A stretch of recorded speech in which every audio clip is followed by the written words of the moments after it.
का त्योहार 8 मार्च को मनाया जाएगा। हर कोई रंगों से सराबोर होने की तैयारी में है। हर साल आप भी होली का त्योहार धूमधाम से मनाते हैं, लेकिन क्या आपको पता है कि रंग बिरंगे उत्सव की शुरुआत कहां से और कैसे हुई थी?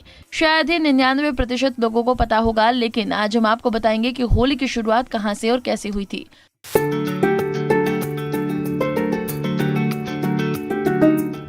होली के त्योहार की शुरुआत रानी लक्ष्मीबाई के शहर झांसी से हुई थी।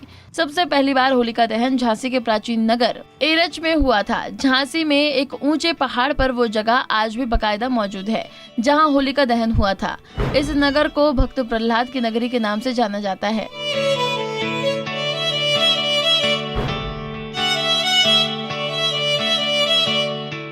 हिंदू मुस्लिम एकता का प्रतीक है होली का त्यौहार, जिसे सभी लोग बड़े धूमधाम से मनाते हैं। झांसी से 70 किलोमीटर की दूरी पर प्राचीन काल में एरीकच्छ गांव के नाम से जाना जाता था।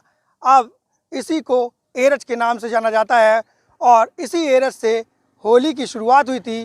पंजाब केसरी की टीम होली की शुरुआत की वह हकीकत जानने के लिए इस नगरी में आ पहुंची है और अब आपको बताएगी होली का त्यौहार कैसे और क्यों मनाया जाता है।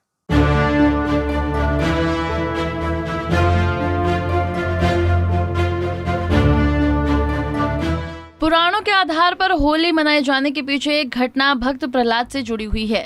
सतयुग में हिरण्यकश्यप राक्षसों का राजा था। हिरण्यकश्यप का भारत में एक छत्र राज चलता था।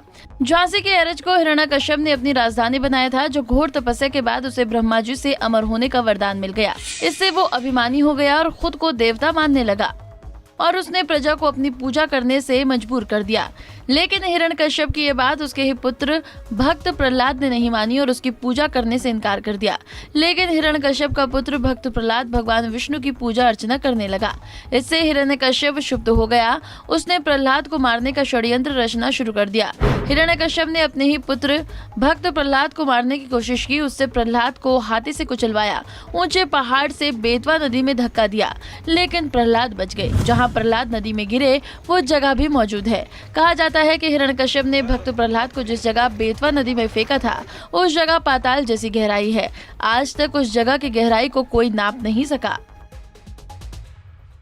होली की पूरी कहानी की जानने के लिए पंजाब केसरी की टीम उस डिकांचल पर्वत पर आ पहुंची है, जिसे अब डिकौली पर्वत के नाम से भी जाना जाता है।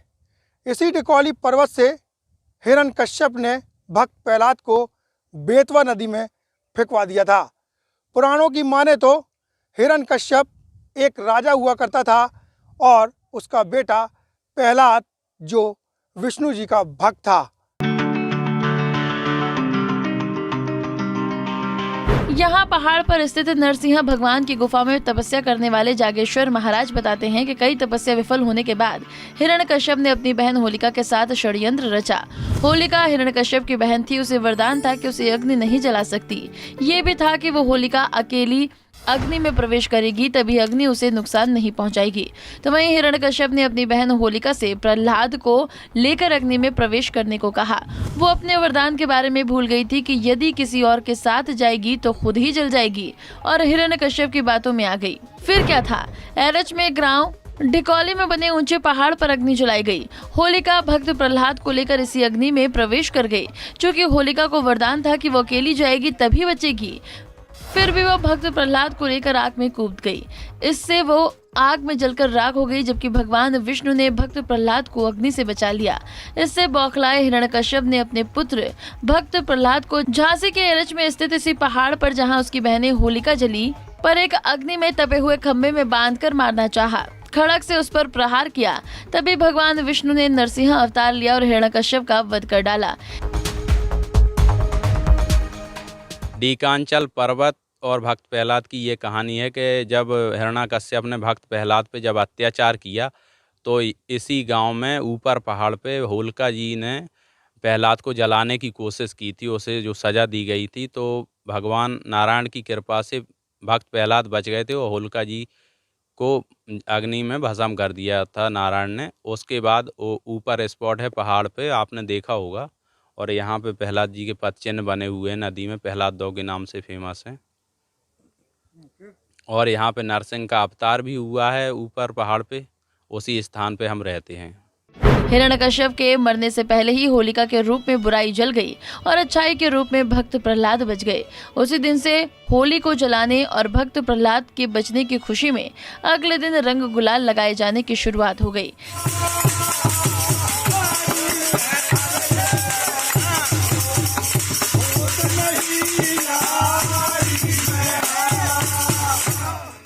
झांसी जिले के गजेटियर में इस बात का उल्लेख है कि एरज कस्बा एक ऐतिहासिक नगर है जहां से होली की शुरुआत हुई थी।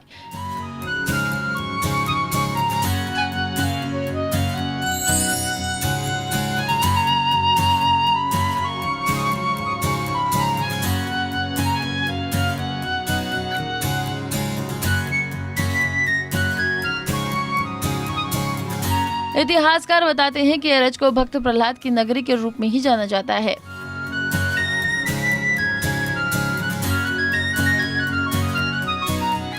जी बिल्कुल, मैं आपको बता दूं कि देखिए जहां आप खड़े हुए हैं यह डीकांचल पर्वत का वह भाग है जहां से हिरण्याकश्यप ने अपने ही पुत्र प्रहलाद को यहां पर फेंका गया था, जिसका आप स्मृति चिन्ह आज की वर्तमान स्थिति में देखिए साफ तौर पर मौजूद है और बेतवा नदी के जल को स्पर्श कर रहा है और अपने आप को धन्य समझ रहा है। मैं आपको बता दूं कि हिरण्याकश्यप की वही कहानी है।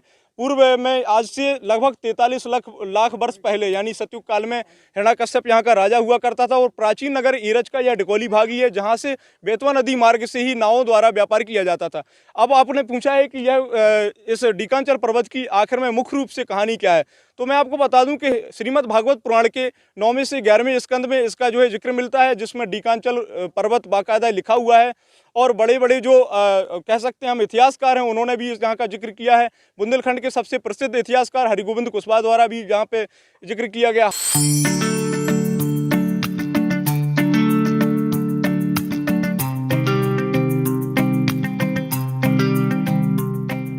स्थानीय लोगों ने जानकारी लेने के बाद हमारी टीम उस बेतवा नदी में पहुंची जिसमें हिरण्यकश्यप ने अपने पुत्र भक्त प्रहलाद को मारने के लिए धक्का दिया था।